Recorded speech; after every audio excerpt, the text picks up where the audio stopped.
Foul Winter Wind.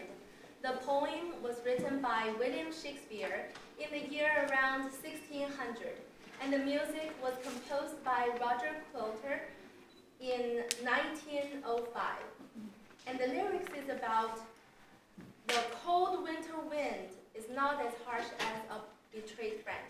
So let's be optimistic and enjoy the joyful moments of life. Hope you enjoy this song.